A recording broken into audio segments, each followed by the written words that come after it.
जब हम उसे पहली बार मिले थे वो एक छोटी सी एजेंसी में एक इन्वेस्टमेंट कंसल्टेंट थी। उसके काम करने के जज्बे को देखकर हमने उन क्लाइंट्स को दिलवाने में उसकी मदद की जिनको हम अपने काम की वजह से जानते थे। हम उसके चुंगल में सिर्फ इसलिए नहीं फंसे क्योंकि हम उससे आकर्षित हुए, बल्कि उसने भी खुलकर अपने एहसास का इजहार किया।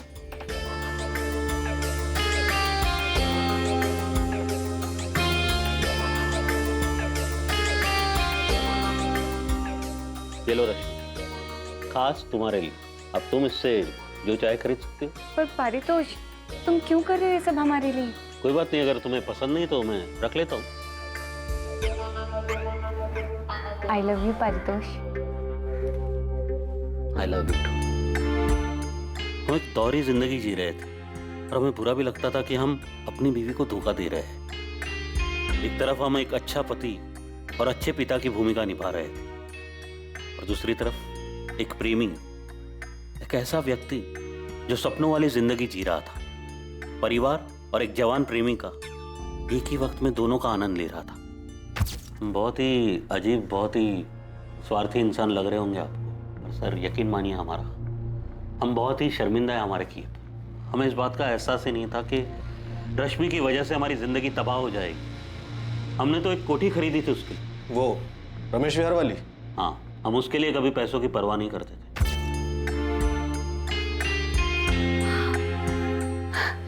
ये घर हमारे लिए? सब कुछ तुम्हारे लिए रश्मि। ये घर तुम्हारे नाम होगा।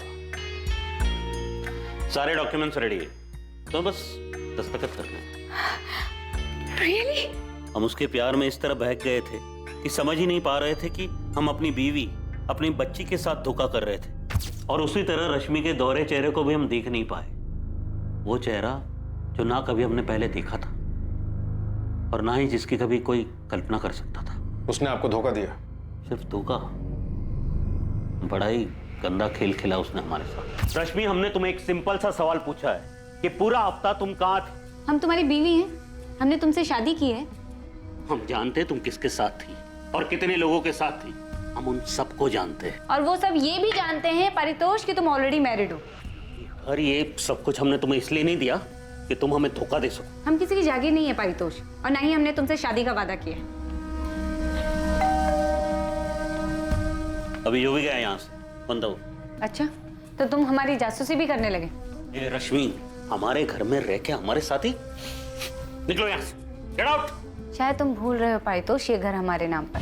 तुम उसे हमारे नाम करोगी, वरना क्या एक्सपोज कर दोगे हमें? अभी के अभी इस घर से निकल जाओ और मेरी जिंदगी से भी। Get out from my life. Calm down Paritosh, सिर्फ 2 करोड़ रुपए। उसके बाद हम तुम्हारी जिंदगी में कभी नहीं आएंगे, प्रॉमिस। तूने हमारा यूज किया रश्मि, लेकिन हम यूज एंड थ्रो करने वाली चीज नहीं है, समझे?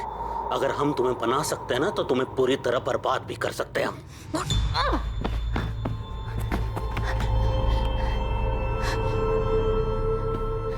अब मारो, हम मारो पारितोष, मारो ना। ये क्या कर रही हो तुम? 2 करोड़ पारितोष। देखो देखो वहाँ हमने कैमरा सेट किया है। क्या? जी हाँ, इस बेड पर जो कुछ तुमने हमारे साथ किया है वो सब रिकॉर्डेड है। रेप के केस में अंदर करवा देंगे हम तुम्हें। इस्तेमाल किया है तुमने हमारा पारितोष, शादी के नाम पे धोखा दिया है हमें। ये घर भी तुमने हमें बेवकूफ बनाने के लिए हमारे नाम पर किया है। ये वीडियो हम पुलिस और मीडिया को दे देंगे, फिर देखते हैं कौन किसको बर्बाद करता है। 2 करोड़ पारितोष, 2 करोड़, वरना हम ये वीडियो वायरल कर देंगे। तुम्हें पता भी नहीं पारितोष कि जो हम चाहते हैं उसे पाने के लिए क्या क्या कर सकते हैं। हाँ, रश्मि सब कुछ रिकॉर्ड करती थी, सब कुछ पहले से प्लान किया हुआ था उसने। बहुत ही शातिर लड़की थी। तो आप कौन से संत हो? नहीं सर, हम संत नहीं, बहुत बड़े चंट हैं। लेकिन इस बात की उसे खबर नहीं थी कि हम क्या क्या कर सकते थे। इससे पहले कि वो ब्लैकमेल करके 2 करोड़ मुझसे मांगती, मैंने उसकी सारी बातें अपने मोबाइल में रिकॉर्ड कर रखी। वो हमें मात दे इससे पहले हमने उसे मात दे। रश्मि, तुम हमें इस तरह ब्लैकमेल नहीं कर सकती। अगर तुम चाहते हो कि हम तुम्हें ब्लैकमेल ना करें तो पारितोष 2 करोड़ दे दो। तुम्हारे पास कल तक का टाइम है। अगर कल तक 2 करोड़ नहीं दिए तो हम तुम्हारे खिलाफ रेप केस कर देंगे और मीडिया को फुटेज दे देंगे। ये सरासर ब्लैकमेल है रश्मि। ये तो तुमको करना ही पड़ेगा। तुम हमें 2 करोड़ दो और हम दोबारा तुम्हारी जिंदगी में कभी नहीं आए। किस आधार पर आपने हमें गिरफ्तार किया सर? उस आदमी ने हमारा इस्तेमाल किया, शादी के नाम पर झूठा वादा करके फिजिकल रिलेशन बनाए, धोखा दिया हमें, और उस पारितोष के खिलाफ रेप केस दर्ज करने के बजाय आप हमें पूछताछ के लिए लेकर आए। तुम्हारे ब्लैकमेल के सारे कॉल रिकॉर्डिंग पारितोष के पास है। तुम्हें क्या लगा था अपने वीडियो की रिकॉर्डिंग के जरिए उसे फंसा दोगे, लेकिन उसे धमकाने और ब्लैकमेल के जुर्म में तुम गिरफ्तार हो। क्या बकवास है ये? गलत किया उसने हमारे साथ। हम पारितोष के खिलाफ रेप का केस फाइल करेंगे। सर कहाँ जा रहे हैं आप? सर सुनिए तो। सर हम उसे कोर्ट तक घसीट कर लेकर आएंगे, उसकी वीडियो वायरल कर देंगे, उसकी मदद करने और हमारे साथ जबरदस्ती करने के लिए हम आपके खिलाफ भी केस दर्ज करेंगे। रश्मि ने जो किया हमारे साथ, उससे हमारी जिंदगी, हमारा परिवार, सब कुछ तबाह हो गया। 7 अक्टूबर की रात को आप कहाँ थे? घर पर थे, अकेले, शराब पी रहे थे, जो रोज पीते हम ऑफिस से आने के बाद। हमारी बात मानिए सर, वो बहुत ही शातिर थी और हम यकीन के साथ कह सकते हैं कि उसको उसी की तरह किसी ने बड़े शातिर अंदाज में फंसाकर मार डाला होगा। बहुत ही चालाक समझती थी खुद को, ओवर कॉन्फिडेंट। यही उसकी सबसे बड़ी गलती थी। रश्मि से प्यार करते थे, लेकिन जब हमें पता चला वो हर चीज में हेरा फेरी करती है, उसकी नजर में रिश्तों की कोई अहमियत नहीं थी, तब हमने रिश्ता तोड़ दिया।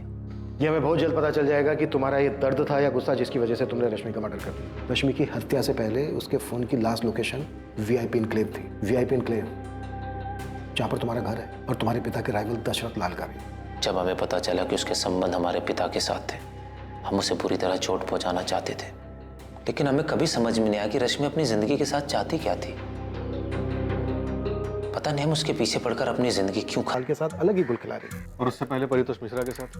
ऐसा कैसे कि उसकी माँ, भाई, चाचा को इस बारे में कुछ पता ही नहीं था? क्या ये मुमकिन हो सकता है? कल्याणी, हमने विकास से बात कर ली है। हम लोग बहुत आराम से इसका हल ढूंढ लेंगे। अगर रश्मि ने मनोज और भरत के साथ में कोई धोखाधड़ी की है, वो भी हम संभाल लेंगे। तुम बेफिक्र रहो। क्या रश्मि पांडे की हत्या का मकसद उसका इस तरह लोगों से पैसे हथियाने को रोकना था, या किसी को रश्मि के काम करने के तौर तरीकों से जलन थी जो उनकी कामयाबी के रास्ते का कांटा बन रहे थे? रश्मि एक खतरनाक खेल खेल रही थी। आखिर वो कौन था जिसके रास्ते की रुकावट बन गई थी रश्मि? हम इस बात से इनकार नहीं करेंगे कि रश्मि हमें परेशान कर रही थी, और हमने ये बात कभी छुपाई भी नहीं। वीरेंद्र सर से कई बार हमने इस बारे में बात की। मैम, हम ये भी जानते हैं कि रश्मि ब्लैकमेलिंग के केस में एक बार अंदर जा चुकी है, और हमें इस बात पे पूरा भरोसा है कि रश्मि अपनी बॉडी का इस्तेमाल करती थी और क्लाइंट से इन्वेस्टमेंट लाती थी, सारे बड़े बड़े क्लाइंट्स। लेकिन वो क्लाइंट्स रश्मि के लिए सिर्फ क्लाइंट्स नहीं थे, वो कुछ और भी थे। पायल, हमने तुम्हारे ऑफिस कलीग ध्रुव से बात की क्योंकि हमने ये कहा था कि रश्मि की लाश पानी के ऊपर आ गई, वरना मिसिंग ही रह जाती। अगर आपको लगता है कि ऐसा कहने से हम रश्मि के मर्डर में इन्वॉल्व है या हमने उसका मर्डर करवाया है, तो माफ कीजिए। हमने ये बात सिर्फ इसलिए की क्योंकि ये बात साफ है, जो भी रश्मि का हत्यारा था उसने बॉडी के साथ पत्थर इसलिए बांधा था क्योंकि वो नहीं चाहता था कि लाश पानी के ऊपर आ जाए। तो फिर रश्मि का मर्डर किसने किया पायल? मैम, हमने आपसे पहले भी कहा था, हम मानते हैं हम रश्मि को पसंद नहीं करते थे, जलते थे उससे, लेकिन इसका ये मतलब नहीं कि हम इस हद तक गिर जाए कि उसका मर्डर ही करवा दें। लेकिन रश्मि मर्डर करने के बारे में सोच सकती थी, इसकी ऐसी हरकतों की वजह से उसका मर्डर हुआ होगा। कर्मा मैम, कर्मा। जावेद, कुछ हाथ लगा? एक बाबा है, अपने आप को काली बाबा बोलता है। उसके पास जाती थी क्या रश्मि पांडे? हाँ, मैंने ज़्यादा पूछताछ की नहीं, क्योंकि उसको भनक लग जाती तो वो भाग जाता। कहाँ मिलेगा ये काली बाबा गोविंद? स्टेशन के पास वाले मार्केट एरिया मैडम, वहीं बैठा है।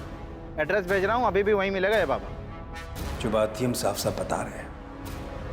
हाँ, हमारे और रश्मि के बीच में शारीरिक संबंध है, जिसको रिकॉर्ड करके वो आपको ब्लैकमेल करने लगी। कौन सा ब्लैकमेल? ब्लैकमेल उसे किया जाता है जो कुछ देने से इनकार करता है इंस्पेक्टर। वैसे हमको पहले से पता था कि वो लड़की रिकॉर्डिंग करती है। तो आपको लॉकर के बारे में भी पता होगा? नहीं, हमको किसी लॉकर के बारे में कुछ पता नहीं था, लेकिन उस लड़की ने पारितोष मिश्रा के साथ जो किया वो भी हमको पता था। अब आप खुद सोचिए कि इतना सब जानने के बाद भी बिना बैकग्राउंड चेक किए हम उसके पास जाते। बैकग्राउंड चेक करने के बाद भी आपने उसको अपने साथ बेडरूम में वीडियो बनाने दिया? प्रद्युमन जी, चुपचाप आप रश्मि पांडे को पैसे देते रहे और बदले में आपने उससे वीडियो रिकॉर्डिंग की मांग नहीं की। मांग इसलिए नहीं की क्योंकि हम जानते थे कि वो इसका हमारे खिलाफ इस्तेमाल नहीं करेगी। क्यों? उसने ऐसी गारंटी दी थी आपको? देखिए क्या है, उसे जो पैसे चाहिए होते थे हम उसे दे देते थे, इसलिए हम जानते थे कि वो बस वीडियो रिकॉर्डिंग करके रखती थी, उसका इस्तेमाल नहीं करती थी। देखिए हम एक बात साफ साफ बता देते हैं, हाँ रश्मि को पैसा देने का सिलसिला ब्लैकमेलिंग के बाद ही शुरू हुआ था। जब आपको पता ही नहीं था कि वो वीडियो रिकॉर्ड करके इस हाँ तरह... पता नहीं था कि उसने रिकॉर्डिंग की थी। अच्छा, तो इस रिकॉर्डिंग के जरिए तुम हमें ब्लैकमेल करना चाहती हो? नहीं, तो रिकॉर्डिंग क्यों करी और किसके कहने पर करी? खुद की मर्जी से। इरादा क्या है तुम्हारा? जो कुछ हमें चाहिए उसको पाना चाहते हैं दशरथ जी। क्या पाना चाहती हो?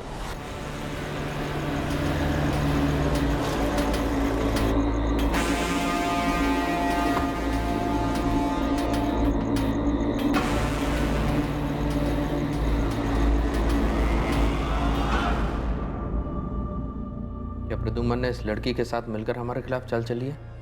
हमें एक दिन भी नहीं लगा ये पता करने में कि प्रद्युम्न ही है जो रश्मि को हमारे खिलाफ इस्तेमाल कर रहा है। और वो आप दोनों के लिए सरदर्द बन गई, राइट?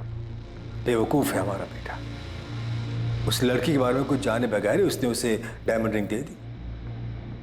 पर हमें रश्मि के बारे में पता करने में ज़रा सा भी वक्त नहीं लगा। वो किस तरह की लड़की है, उसका पास क्या है। हम उसके पास सिर्फ इसलिए गए थे ताकि ये जान सके कि उसका इरादा क्या है। और उसने बस ऐसे ही आपकी वीडियो बना ली। तुम मेरे बेटे के पीछे क्यों पड़ी हो?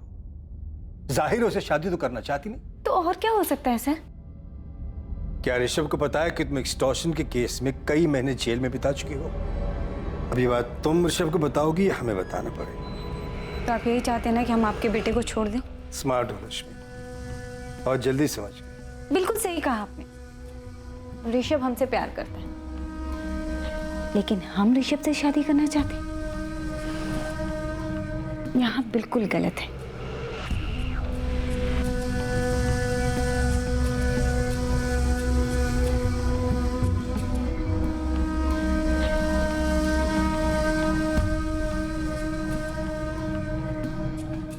हम उसके पास सिर्फ अपने बेटे को छुटकारा दिलाने गए थे, लेकिन हुआ ये कि आप उसके जाल में फंस गए। उसने आपकी वीडियो बना ली और आपको ब्लैकमेल करने लगी। दशरथ जी को लगा कि हमारी आपसी रंजिश के चलते इनका वीडियो हमने बनवाया है, लेकिन रश्मि तो हमसे भी पैसे लिया करती थी। ऐसे वीडियोस बनाकर पैसे लेती थी, ये कहना बिल्कुल गलत है, क्योंकि पैसे तो हम उसको वैसे भी देते थे और अच्छे खासे देते थे। भाई देखिए, हम भी उसके पास सिर्फ आनंद के लिए ही जाते थे, और जो कुछ वो मांगती थी वो दे दिया करते थे। और जैसे उसने वादा किया था, उसने खुद ही हमारे बेटे के साथ ब्रेकअप भी कर लिया। वो आप दोनों के वीडियोस बस ऐसे बना रही थी?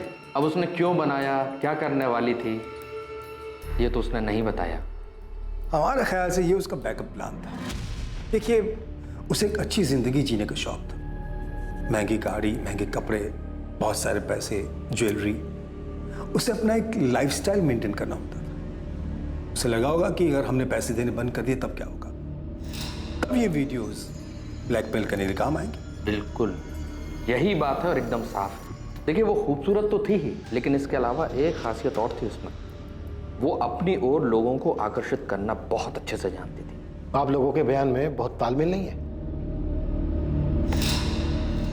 ऐसा इसलिए लग रहा है कि आप लोगों को रश्मि के मर्डर का शक हम पर है, लेकिन हम दोनों के पास उसके मर्डर की कोई वजह ही नहीं है।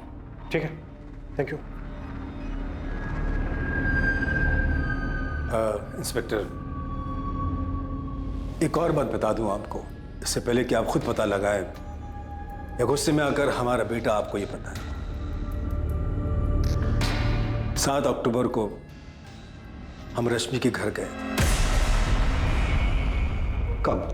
रात में। हम अक्सर उसके पास रात ही में जाया करते थे। तुमने मनोज पाठक को धोखा क्यों दिया? बस ऐसे। क्या इरादा क्या है तुम्हारा रश्मि? क्या मिलता है आपको क्या मिलता है यहाँ आकर? हम तो यहाँ मजे के लिए आते हैं, लेकिन तुम्हें कौन सा मजा मिलता है लोगों को इस तरह धोखा देकर? वो भी तब जबकि तुम्हें इतना कुछ मिल रहा है हमसे, दशरथ लाल से और भगवान जाने और कितने लोगों से। इतने पावरफुल होने के बाद भी पावरफुल बनने की चाहत से आपको क्या मिलता है? यही राजनीति है। यहाँ एक बार जो सत्ता का स्वाद चख लेता है, उसकी सत्ता की भूख और बढ़ जाती है। हम भी अपने आप को ऐसे ही पावरफुल समझते हैं। आप खुद को ही देखिए। आप कहते तो हैं हम मजे के लिए आते, लेकिन यहाँ आना बंद नहीं कर सकते। तुम्हें क्या लगता है रश्मि, हम तुम्हारे वीडियो के डर से यहाँ आते हैं? अब ये तो नहीं पता, लेकिन आते तो हैं यहाँ। रश्मि, तुम बहुत स्मार्ट हो, कि तुम जैसे लोगों से मैं डर नहीं लगता। तुम हमारे लिए एक बहुत छोटी सी तितली हो, लेकिन तुमने मनोज पाठक जैसे लोगों को चीट करना बंद नहीं किया। तुम बुरी तरह मात खाओगे, ये सब करना छोड़ दो। तुम अपने लिए गड्ढा खोद रही हो, और तकरीबन रात 8 बजे हम उसके घर से निकल गए। उस रात की रश्मि की सारी मूवमेंट की इंफॉर्मेशन है हमारे पास। रात को 8:30 बजे तक रश्मि अपने घर पर ही थी, और 9:05 पर उसके फ़ोन की लोकेशन थी VIP इनक्लेव, और 9:15 पर उसका फ़ोन VIP इनक्लेव में स्विच ऑफ हो गया। लेकिन उसको हमने कभी अपने घर बुलाया ही नहीं। ना ही कभी हमने अपने घर बुलाया। आप तो हमारे बेटे के बारे में जानते ही। उस रात रश्मि को किसी ने फ़ोन नहीं किया, और न ही रश्मि ने किसी को किया, पर उस रात रश्मि घर से बाहर निकली थी। और प्रद्युमन जी, आप अब बता रहे हैं कि उस रात आप रश्मि से मिले थे? ये सच है, इसलिए बता दें। तो फिर इस बात को छुपाने का कोई मतलब ही नहीं था। प्रद्युमन जी, आपका बेटा उस लड़की के इश्क में था। उसकी आपसे नाराजगी की वजह से कहीं ऐसा तो नहीं कि आपके वहां से निकल जाने के बाद रश्मि को लेकर निकला और जानबूझकर हमारे घरों की लोकेशन की तरफ गया ताकि हम दोनों को फंसा सके? हो सकता है ऐसा। हमारे पापा तुम्हारे घर क्या कर रहे थे? हाथ छोड़ो हमारा ऋषभ, हमें दर्द हो रहा है। डर तो हमें भी हुआ था जब पापा ने हमें तुम्हारी बातें बताई। पारितोष मिश्रा वाली बात तुमने हमें क्यों नहीं बताई? पापा ने हमें ये भी बताया कि तुम हमसे शादी नहीं करना चाहती हो। हाँ, हम तुमसे शादी नहीं करना चाहते ऋषभ। तुमने हमारे साथ ऐसा क्यों किया? हमारे साथ ही क्यों? नहीं करना चाहते हम तुमसे शादी ऋषभ, और अगर जानना चाहते हो तो सुनो, तुम्हारे पापा का फिजिकल रिलेशन है हमारे साथ। तो रश्मि की last phone location VIP enclave में दिखा के या तो कोई प्रद्युमन और दशरथ इन दोनों पॉलिटिशियंस को फंसाने की कोशिश कर रहे हैं, या फिर ये दोनों ही कोई स्टोरी बना रहे हैं। ये भी पॉसिबल है कि ऋषभ रश्मि से अपना बदला और अपने पिता पर गुस्सा दोनों एक साथ निकाल रहा हो। I mean, एक तीर से दो निशाने। सर, मुझे लग रहा है कि हमें रश्मि के परिवार वालों से एक बार पूछताछ करनी चाहिए। उसके साथ लखनऊ में इतना कुछ हो गया और उन लोगों को कुछ पता ही नहीं।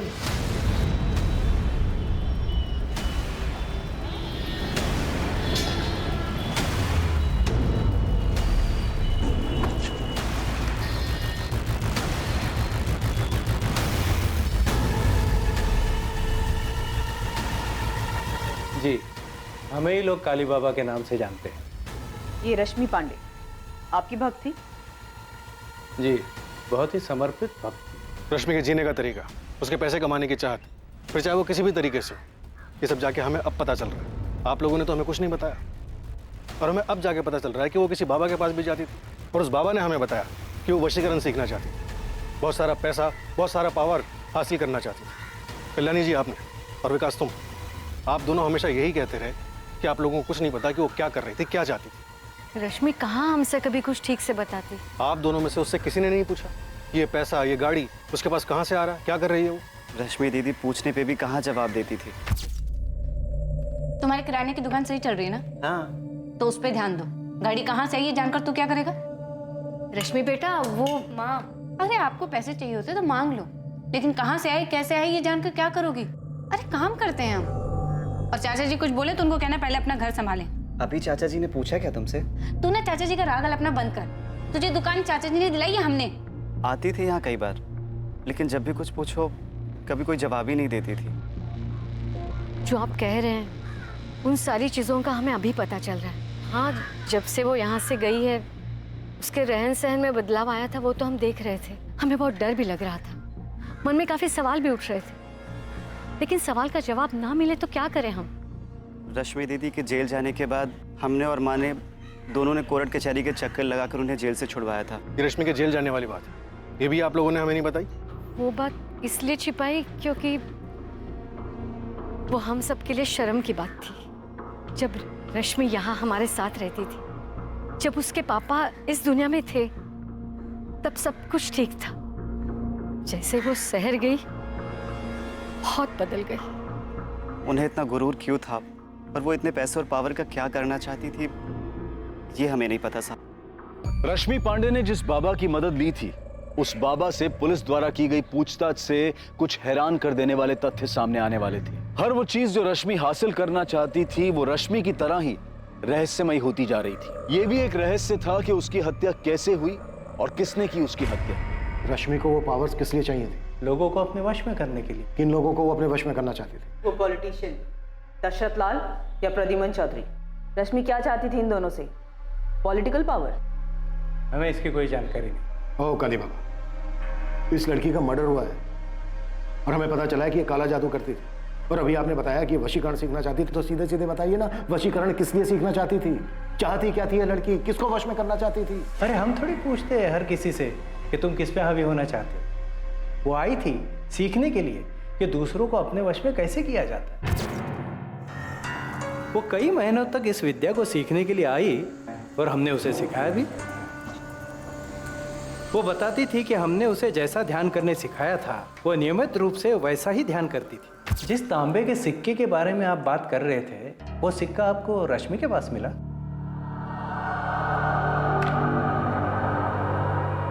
यही है वो सिक्का? ये यही है, हमने ही दिया था उसे। और ये विद्या सिखाने की हमने गुरु दक्षिणा भी ली थी। कितने पैसे लिए थे? 3 लाख। तो लोगों को अपने वश में करने के लिए, वशीकरण के इस ढोंग को सीखने के लिए रश्मि ने आपको 3 लाख रुपए दिए। इसे ढोंग मत कहिए, आपकी नजर में ढोंग होगा पर शक्तियां होती है। अब आप खुद ही देख लीजिए, रश्मि के कत्ल की आप छानबीन कर रहे हैं लेकिन किसी नतीजे पे नहीं पहुंचे आप। आपको ऐसा नहीं लगता कि कोई व्यक्ति अपनी शक्तियों द्वारा आपको गोल गोल घुमा रहा है? ओ बाबा बस। और ये मेंढक भी इसी नौटंकी का सामान था? आप गलत कह रहे हैं। बाबा मैं जितना पूछ रहा हूं ना, सिर्फ उतना जवाब दो। ये मेरा नहीं है, ये चाइनीज माल है। चाइनीज बाबा? चाइनीज बाबा नहीं, चाइनीज माल। तो ये मेंढक आया कहां से उसके पास? हमें क्या पता, उसने हमसे ही थोड़ी संपर्क किया होगा, और भी बाबाओं से संपर्क किया होगा।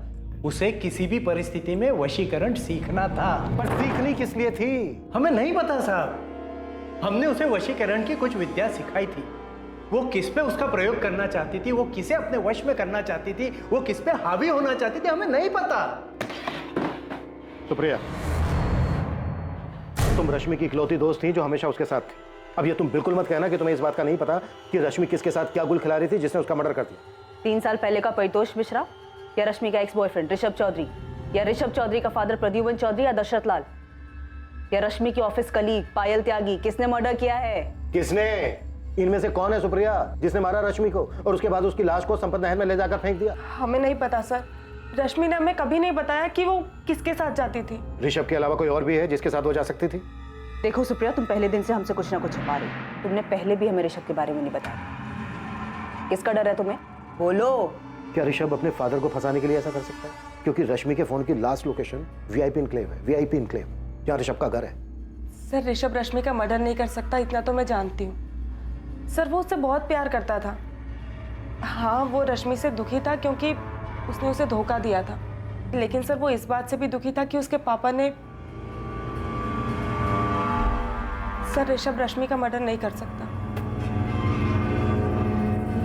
तो फिर किसने मारा है रश्मि को? सर, रश्मि के माँ, भाई और चाचा सबसे बात की, सबके बीच में लगता सांठगांठ हो रखी। सब एक ही राग अलाप रहे, किसी को रश्मि के बारे में कुछ नहीं पता। सुप्रिया, रश्मि अपने परिवार वालों का जिक्र करती थी तुमसे?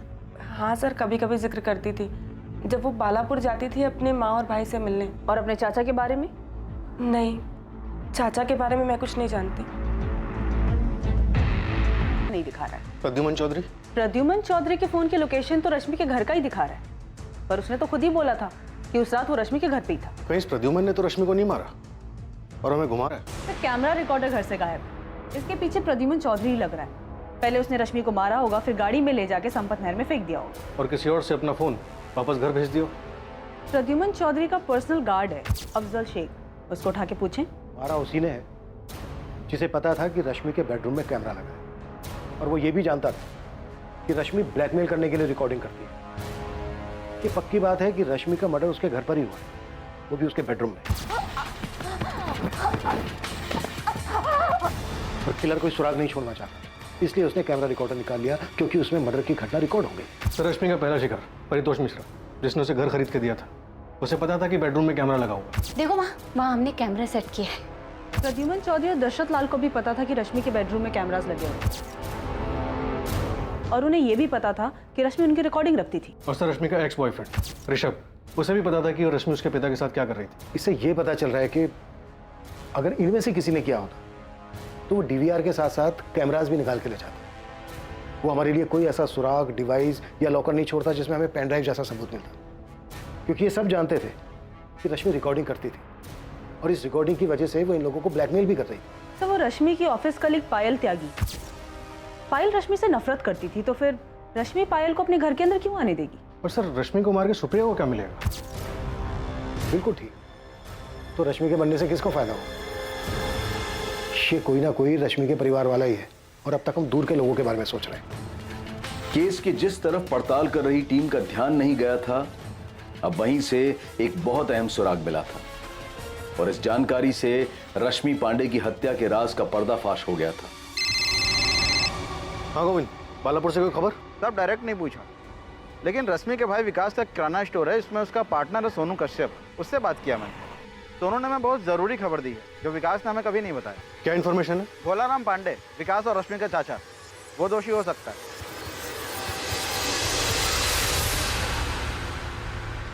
हमें यहाँ इस तरह से लेकर क्यों आए हैं? बैठो भोलाराम, बैठो। नहीं, पहले आप बताइए कि बात क्या है। आपके लोग ऐसे ही आए और उठाकर यहाँ ले आए? भोलाराम, आपने विकास से कहा था कि आप रश्मि के पैसे और उसकी लखनऊ वाली कोठी का अच्छा सौदा करवा कर सब कुछ सेटल कर दो। बड़े आराम से वहाँ विकास को अपना लपेटे में ले रहे थे। तो लपेटे में? क्या कह रहे हैं आप? वो मेरा भतीजा है, थोड़ा भोला है, इसीलिए मैंने कहा था। भोला है या फिर आपके नीचे दबा हुआ है? विकास, जब तेरे चाचा ने तुझसे ये सब कहा तो तूने आके हमें क्यों नहीं बताया? मैडम जी, हमें नहीं लगता कि चाचा जी कुछ गलत कर सकते हैं। तेरे दोस्त सोनू कश्यप ने हमसे साफ कहा कि तू ना समझे, तेरे चाचा सब हड़प लेंगे, रश्मि के रहते हुए ऐसा नहीं कर सकते, इसीलिए उन्होंने रश्मि को रास्ते से हटा। नहीं, चाचा जी ऐसा नहीं कर सकते। और अगर किया है विकास और ये बात तुझे पता है तो तू अपनी बहन के हत्यारे को बचा रहा है। विकास, ये बात जानता है ना तू? क्या ये रश्मि की मनमर्जी थी जिसने आपको ये काम करने के लिए उकसाया? क्या फिर अपने बेटे दीपेश के थप्पड़ का अपमान बर्दाश्त नहीं कर पाए और मरवा दिया रश्मि को? दीपेश को थप्पड़? हाँ, थप्पड़। विकास ने हमें बताया कि रश्मि ने दीपेश को थप्पड़ मारा था और इस बात का गुस्सा आपको भी था और दीपेश को भी। हमारी माँ कुछ भी बोले वो अलग बात है चाचा जी, लेकिन आप किस हक से हमारे घर के मामलों में दखल दे रहे हैं? रश्मि, अपने चाचा जी से ऐसी बातें मत करो। सब तुम्हारा ही किया धरा है कल्याणी। आज हमारे भाई सब जिंदा होते तो इसकी हिम्मत नहीं होती ऐसी बात करने की। और इन्हीं हरकतों की वजह से हमें उल्टा सुल्टा सुनना पड़ता है। क्या बातें सुननी पड़ती हैं दीपेश? सुनो रश्मि, अब तुम यही गांव में रहोगी, कोई जरूरत नहीं है लखनऊ जाकर कोई काम करने की। ये लक्षण तो देखो, कैसे कैसे कपड़े। तो आप अपनी आंखें बंद कर लीजिए ना चाचा जी, हमें क्या करना चाहिए क्या नहीं करना चाहिए उसके लिए हमें आपकी परमिशन नहीं चाहिए। ऐसे कपड़े पहनती हो, गांव के लोग तुम्हारे चरित्र पर सवाल उठाते हैं, जानती हो तुम? रश्मि, जब कोई हमारे बारे में ऐसी बातें कहे ना तो ऐसा थप्पड़ मारना चाहिए दीपेश, ना कि चुपचाप सुनना चाहिए। अब तुम और चाचा जी निकलो यहाँ से, क्या करना है वो हम खुद देख लेंगे। ये आंखें ना किसी और को दिखाना दीपेश, मुझे नहीं। आप कहना क्या चाह रहे हैं? 3 साल पहले जो तू मैं हुई थी उसके बदले अब हमें जाकर ये सब? दीपेश, तेरे मुंह से सुनना चाहता हूँ सब कुछ। अपना फोन गांव में छोड़कर लखनऊ गया था ना तू 7 अक्टूबर को? अकेले गया था या फिर किसी के साथ गया था? अरे साहब, हमें चीड़ थी रश्मि दीदी से, तो हम उसको मिलने क्यों जाएंगे? तो वो भी 3 साल बाद एक थप्पड़ का बदला लेने के लिए। थप्पड़ की ठेस दीपेश को ही नहीं, हमें भी लगी थी, विकास को भी लगी, कल्याणी को भी लगी, हम सबको लगी थी। हम सब रश्मि के व्यवहार से और उसके पहनावे से परेशान थे। तो सबने साथ में मिलकर मारा रश्मि को। आपका बेटा दीपेश, रश्मि की मां कल्याणी और रश्मि का भाई विकास। अरे साहब, ये क्या बात कर रहे हैं आप? हमें तो ये भी नहीं पता था कि रश्मि दीदी लखनऊ में कहाँ रहती है, ना खुद उसके भाई विकास को या उसकी माँ को पता था, तो हम कैसे मारते उसको? आप असली कातिल को तो पकड़ नहीं पा रहे, इसलिए मनगढ़ंत कहानी बना रहे हैं। हमने उसके साथ ऐसा किया था, ये किसने बताया आपको? विकास ने? नहीं, वो बता ही नहीं सकता। पुलिस को मिली एक छोटी सी सूचना के आधार पर रश्मि पांडे के सभी करीबी रिश्तेदारों से पूछताछ के दौरान पता चला कि रश्मि की हत्या में उसके चाचा भोलाराम पांडे और उसके बेटे दीपेश पांडे का हाथ हो सकता है, लेकिन उनके खिलाफ कोई ठोस सबूत नहीं मिल सका। पर पुलिस की टीम के रश्मि के गांव बालापुर जाने से इस केस में एक नया मोड़ आ गया था। इसने दोषी को बेनकाब कर दिया था और ये इस केस की जांच कर रही टीम को बेहद हैरान कर देने वाला था। सर कॉल रिकॉर्ड्स और लोकेशन के हिसाब से इनमें से हम किसी पे भी हाथ नहीं डाल सकते। सबने अपने फोन गांव में छोड़कर यहाँ लखनऊ में आके कांड कर दिया। तो ट्रैफिक डिपार्टमेंट संपत नहर की तरफ जा रहा है, सभी रास्तों की सीसीटीवी फुटेज स्कैन कर रहे हैं। रश्मि की लाश को नहर तक ले जाकर फेंकने के लिए किसी गाड़ी का इस्तेमाल तो हुआ होगा, शायद फुटेज में दिख जाए। हाँ महादेव जी, अब तो आपके डिपार्टमेंट से किसी बड़े खुलासे के होने का इंतजार है हमें। इब्राहिम, भोलाराम और उसका बेटा दीपेश और रश्मि का भाई विकास, इन लोगों के खिलाफ कोई सबूत नहीं मिला, लेकिन ये आदमी जिसने इस केस में भोलाराम को संदिग्ध बताया, ये कौन है? उसका नाम सोनू कश्यप है। विकास के किराने की दुकान में उसका पार्टनर है वो। एक बार उसे ट्रैक करो, शायद कुछ मिल जाए। हाँ, ये दिखा है इस फुटेज में। 7 अक्टूबर की रात को एक रोड पर जहाँ सीसीटीवी लगा, एक टैक्सी में है, खुद चला रहा है, लेकिन ये संपत नहर वाली रोड नहीं बल्कि लखनऊ की एक रोड।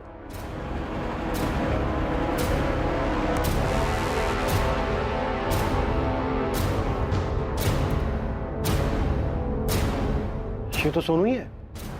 और उसने हमें बताया था कि भोलाराम ही दोषी है। नहीं सर, मैंने क्रॉस चेक किया। 7 अक्टूबर की रात को सोनू के फोन की लोकेशन उसके गांव बालापुर की ही है। क्या है तू? और तो सब कुछ भोलाराम पांडे और उसके बेटे दीपेश पे डाल रहा है।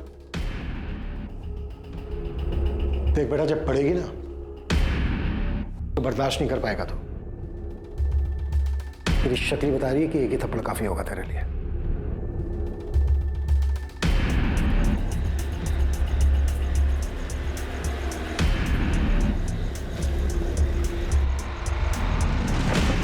अभी रुक, अभी नहीं, थोड़ी देर इंतजार करना पड़ेगा। दीदी से मिलने कोई गया है।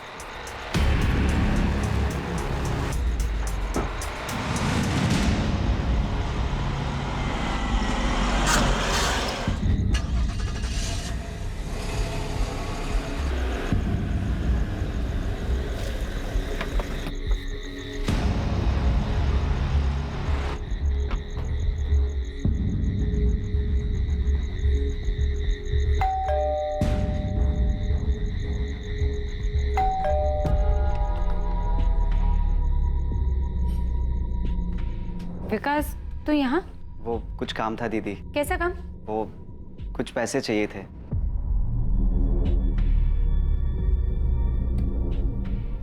इसको क्यों लेके आए यहाँ? दीदी हम इसके साथ ही आए हैं, इसकी गाड़ी में। एक बात बता, आज जब दोपहर में हम बालापुर आए थे तो माँ ने तो ऐसा कुछ नहीं कहा कि उन्हें पैसे चाहिए। दीदी वो हमको चाहिए दुकान के लिए। तुमसे अगर दुकान संभाली नहीं जाती तो उसको बंद करके घर में बैठ जाना, कदे नुकसान कम ही होगा।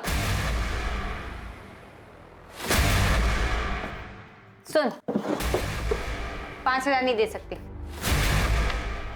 ये ले, 2,000 रख ले, इतने ही बहुत है। तू जो चाहे वो करेगी, बिना बताए घर बेचेगी, दूसरों को ठग के पैसे लूटेगी, और हमें 5,000 रुपए चाहिए तो सिर्फ 2,000 रुपए देगी। पैसे रखने तो रख, वरना निकल यहाँ से। वैसे तेरी औकात इतने की भी नहीं, फिर भी दे रहे हैं ना। अरे टिकट टिकट क्या करे तू? टिकट छोड़, छोड़ो हमें। बहुत हो गया दीदी, तुमने हमारी बहुत औकात दिखा ली। अब हम तुम्हें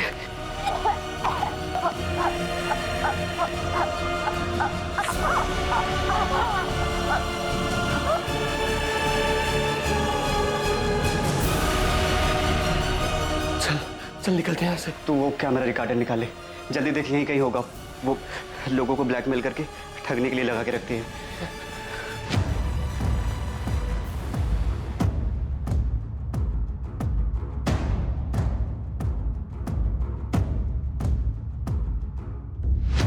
हमें पता था कि लखनऊ के रास्ते पर सीसीटीवी हो सकते हैं, इसीलिए विकास पीछे वाली सीट पर छुप गया। हम जानते थे कि सिर्फ हमें देखकर किसी को शक नहीं होगा कि इस हत्या में कौन कौन शामिल था। हमें लगा था पत्थर के वजन की वजह से रश्मि की बॉडी कभी पानी के ऊपर नहीं आएगी। भोलाराम भी शामिल था इस साजिश में? था या नहीं? नहीं, विकास ही अपनी बहन को मारना चाहता था। रश्मि पांडे के छोटे भाई विकास पांडे का नाम इस हत्याकांड में सामने आया था, लेकिन और भी चौंका देने वाली सच्चाई सामने आने वाली थी। हाँ, हमें पता था कि विकास ने ही रश्मि की हत्या की थी। उसने हमें उसी रात बता दिया था जिस रात रश्मि की हत्या करने के बाद उसकी लाश को वो नहर में फेंक के आया था।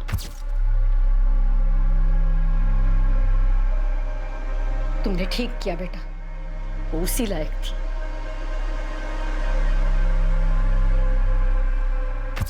हमारे बेटे ने जिसकी हत्या की वो रश्मि अब वो थी ही नहीं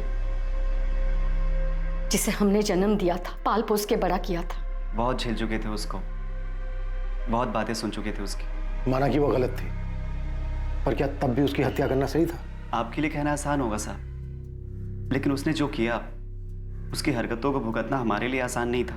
चाचा जी और मुझे गाँव वालों के ताने सुनने पड़ते थे कि तुम्हारी दीदी ऐसी है, उसने ये किया। पर क्या कभी उसने तुम्हें कोई नुकसान पहुंचाया था? हाँ, नुकसान किया। वैसे उसको हमारी कुछ नहीं पड़ी थी, लेकिन जब खुद को जरूरत पड़ती थी तो हमें याद आते थे। और जब भी वो घर आती सबके साथ बहुत बुरा व्यवहार करती थी। चाचा जी, मैं, दीपेश, सबको बहुत खरी खोटी सुनाती थी। खुद तो सारे गलत काम करती थी, लेकिन हमें नाकारा, ढक्कन ये सब बुलाती थी। बोलती थी हम किसी काम के ही नहीं है। जो मुंह में आता था वो सब कुछ हमें बोल देती थी। सारी हदें पार कर चुकी थी और हमने उसे उसके किए की ही सजा दी। तुम कौन होते हो किसी को सजा देने वाले? तुम सिर्फ एक हत्यारे हो जिसने रश्मि की हत्या की है, और तुम्हारे साथ वो तुम्हारा पार्टनर सोनू और तुम्हारी माँ भी हत्यारे ही हैं। हाँ, हम हैं गुनहगार। रश्मि की हरकतों की सजा हम हर दिन भुगत रहे थे। कम से कम उसकी मनमानियों से छुटकारा तो मिल गया, और हमें जिस चीज से आजादी चाहिए थी वो हमें मिल गई। रश्मि पांडे का भाई विकास पांडे, उसके पार्टनर सोनू कश्यप और रश्मि की मां कल्याणी पांडे को इस हत्या के लिए हिरासत में ले लिया गया। इस पूरी कहानी में किसके साथ धोखा हुआ? कोई इंसान कुछ भी पाने के लिए लोगों को धोखा दे सकता है। अपने स्वार्थ और कुछ भी पाने की जिद में वो अपने किसी भी गलत कदम को सही ठहरा सकता है, लेकिन ऐसा करके कोई इंसान कहां तक पहुंच सकता है? रश्मि की हत्या को उसके बुरे कर्मों की सजा बताकर इस अपराध को उचित नहीं ठहराया जा सकता। यह अपराध ही है। झूठ और फरेब इंसान को एक बहुत ही खतरनाक रास्ते पर ले जाता है, जहां वो सिर्फ अपने बारे में सोचता है और दूसरों के साथ वो कितना गलत करता है इस बात का उसे कोई फर्क नहीं पड़ता। लालच और स्वार्थ इंसान के देखने और समझने की क्षमता को खत्म कर देते हैं, जिसकी वजह से वो सही और गलत में फर्क नहीं कर पाता, और ये उसके लिए घातक साबित होता है। अब मैं अनूप सोनी आपसे विदा लेता हूं। अगले एपिसोड में रात 10:30 बजे आपसे फिर मुलाकात होगी एक और नए केस के साथ। और याद रखें, क्राइम और आपके बीच में सिर्फ इतना फर्क है कि आप कितने सतर्क हैं। सतर्क रहें, सुरक्षित रहें। जय हिंद।